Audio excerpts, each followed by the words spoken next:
I'm willing to bet that if there's one thing that's fairly obvious about me to anyone that takes even a passing glance at my channel, it's probably the fact that I'm a massive fucking weeb, or to put it in more elegant terms, I'm a big fan of anime, if you will.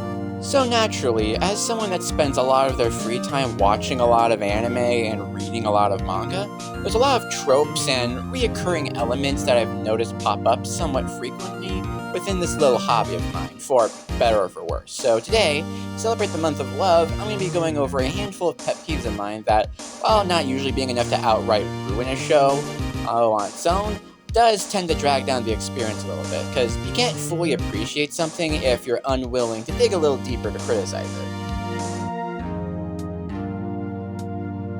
To start off, I'll be going over a small list of problems I have that I didn't think were worth dedicating an entire section of the video to, but I still wanted to bitch about anyway. And to start off, I want to talk about something that's less so specifically an anime problem, and more so a problem that happens to be inherited from the fact that a lot of anime are based on light novels.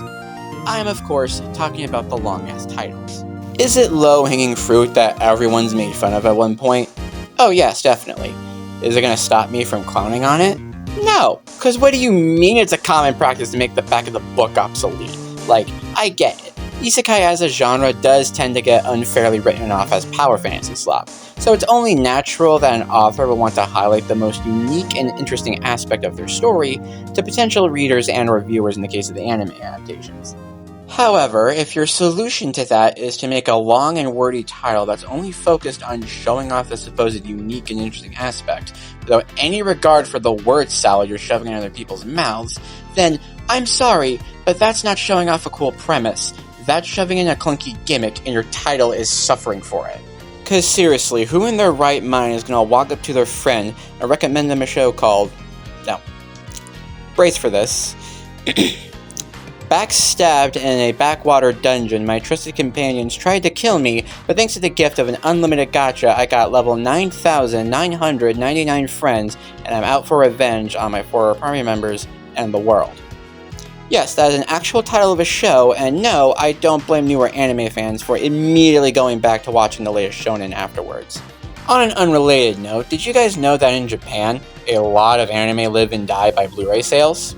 You'd think because of that they learned to not have an entire disc be taken up by special features, but you'd be wrong. I know this isn't exactly a anime exclusive problem, but as someone that both frequently rents anime DVDs from the library and has been making active efforts to grow my own personal collection, I can't help but be rather annoyed when they split episodes unevenly between discs just so the first and or last disc can have all the special features on it, which half the time aren't even that good. Occasionally you'll get something good like a handful of shorts or some genuinely interesting behind-the-scenes stuff, but most of the time all the special features amounts to is just the opening and credit sequences again, except this time textless. That's it. No, seriously, that's literally it. It's especially egregious in cases like the Blu-ray release of Mother of the Goddess Dormitory, because for some weird reason they put the first 8 episodes of a 10-episode show on disc 1, and then shoved the remaining 2 episodes onto disc 2 alongside the special features, despite the fact that the special features are genuinely so pointless that the Blu-ray as a whole would have been 3 times more worth it if they just cut the special features and have all 10 episodes on one disc. It is that bad. But, you know, in the grand scheme of things, these 2 problems are just small potatoes that really don't affect the shows that much when you think about it, since, after all, a show can still be good despite having a comedically long title or a botched Blu-ray, so why don't we talk about something that, in my opinion at least, genuinely does affect the quality of the show.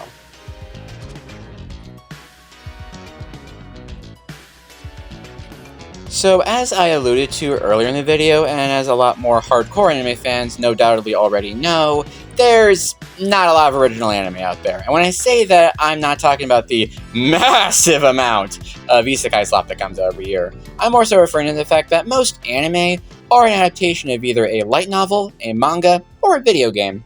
And like most forms of adaptation, you occasionally have to make some changes every now and then to better suit the medium you're working with.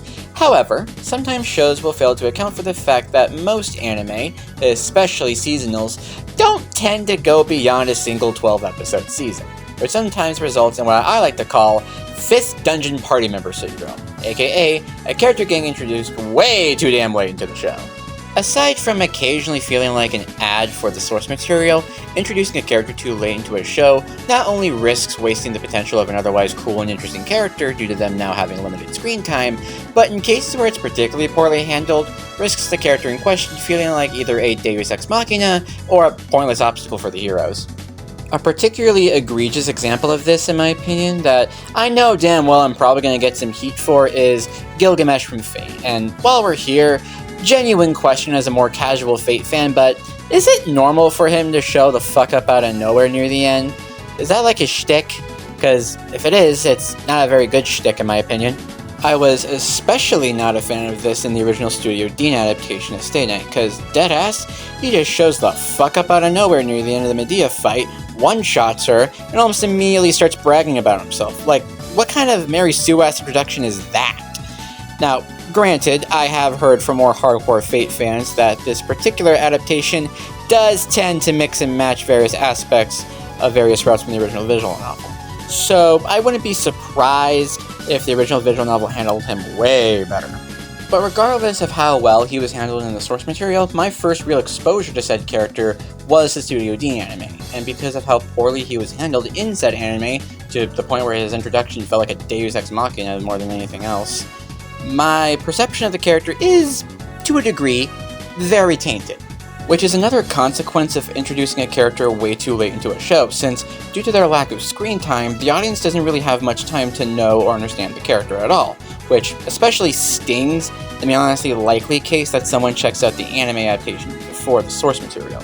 A far less egregious example of this would be Lala from Monster Musume. So, quick TLDR for context, near the end of the anime there's a small arc where Kamito is receiving threatening letters from a mysterious monster girl, only for it to be revealed later on that it was actually a ploy by Miss Smith to get him to tie the knot with one of the monster girls he's living with. Listen, it's a harem anime, I promise it makes sense in context. But getting back to the point, one of the monster girls introduced in this small arc is an emo Dullahan named Lala, and on paper there's really nothing wrong with her introduction, since she is the last character we meet in an arc that's focused on introducing smaller recurring side characters, and while none of the side characters got that much screen time, it's not like they got that much screen time in the original manga either. The problem comes in when you remember that Monster Musume is a harem anime, and Lala is the last major addition to said harem. And for those who aren't aware how these type of shows typically work, basically most harem shows are built around a massive will they won't they, with the plot usually revolving around the protag gaining the affection of multiple characters of the opposite gender, with its whole appeal coming from the audience picking who in their opinion is best girl or best boy in the case of reverse harems, and actively rooting for them to end up with the protagonist in the end. So as you can imagine, the fact that Lala is introduced in the last 2 episodes, with most of her introductory episodes more so focused on the other girls freaking out over a death prophecy she pulled out of her ass, again, makes sense in context, then it should be fairly obvious that her being introduced so late doesn't exactly give us all that much time to really know the character or form any real reason to see her want to end up with Kamino in the end. Although, to be fair, I am talking about this as if Monster Musume is a serious romance anime, which... yeah, no, it is thoroughly not. This series wastes no time in making it abundantly clear that it's more so about anime boobies and wacky hijinks than anything else. Hell, this is the same series that has an entire kingdom of mermaids that fell so in love with the original tragic ending of The Little Mermaid that they all became emotional masochists over it. Or, as another character elegantly puts it, tragedy addicts. If you're taking this show seriously, then I'm sorry, but your reading comprehension kinda fell off.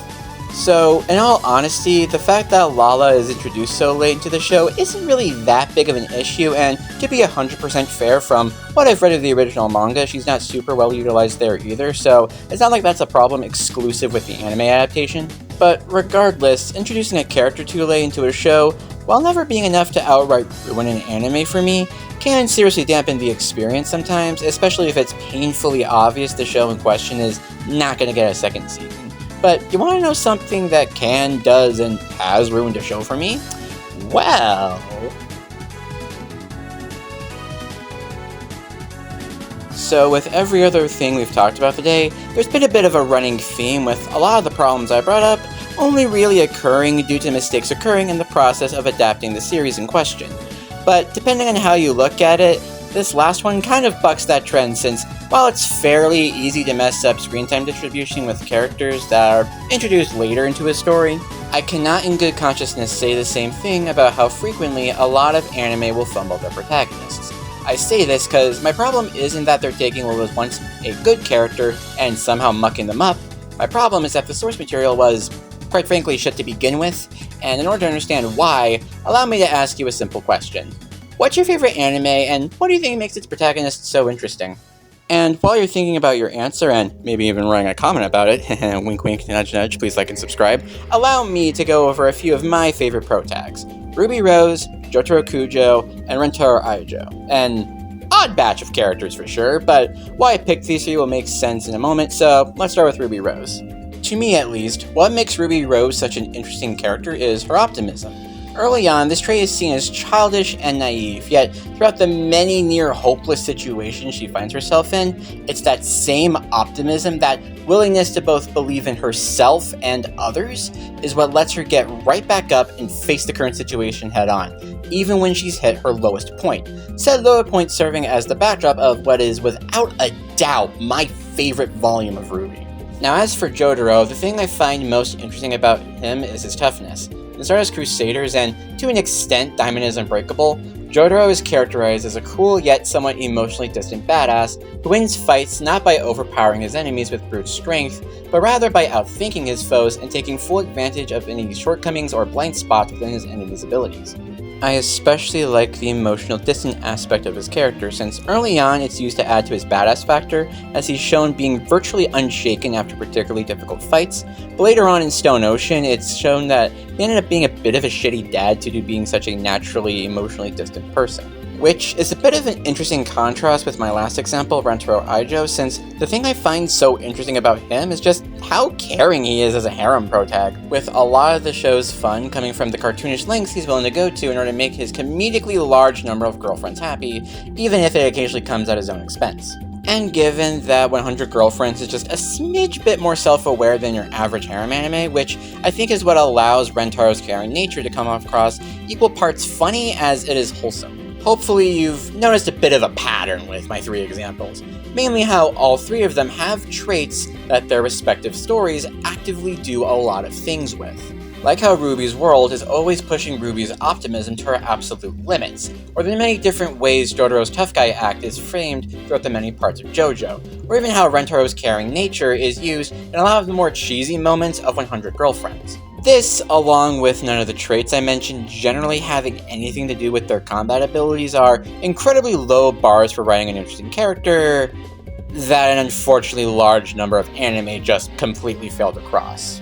I have a feeling that anyone in my audience that has either a Crunchyroll or Netflix subscription knows exactly what I'm talking about. It is actually insane how many shows confuse a list of overpowered skills with personality traits. And it's even more baffling that most of them don't realize just how fucking boring the show in question becomes as a result. Because when you break it down, you're left with an MC that can't be interesting from a writing level because they have no personality, drive, really anything for the story to properly bounce off of them, and they can't really be interesting from an action perspective either, because no matter what the actual action they're doing is, whether it's fighting a monster or trying to start a farm with sticks, for some freaking reason the MCs of these shows almost never has to actually try to do what they want to do.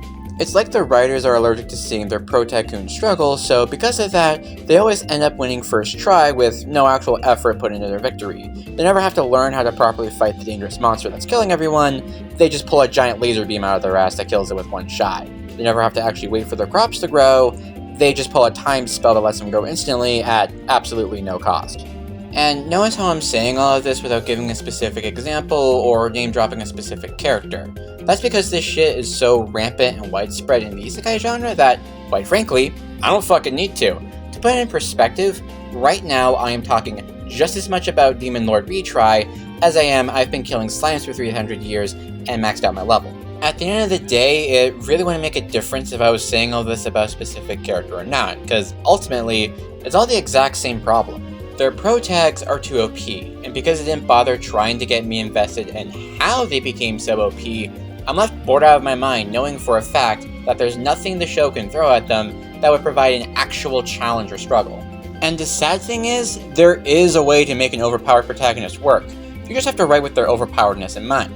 Two excellent examples of this are One Punch Man and Mashle, Magic and Muscle. In One Punch Man, the overpowered protagonist works because the conflict is never centered around Saitama's ability to win a fight, because the story is self-aware enough to know that the answer to that question will always be yes, no matter what they throw at him. So instead, conflicts are centered around either other characters striving to get stronger, or Saitama being so strong that being a hero kind of became boring to him. As for Mashle, the overpowered protagonist works because, well, Mashle is quite frankly playing by a different rulebook than the rest of the world. Less in a he has a super secret overpowered skill kind of way, and more in a this guy was literally forced to run a physical build in a world that is, understandably, very, very, very tunnel visioned on magic.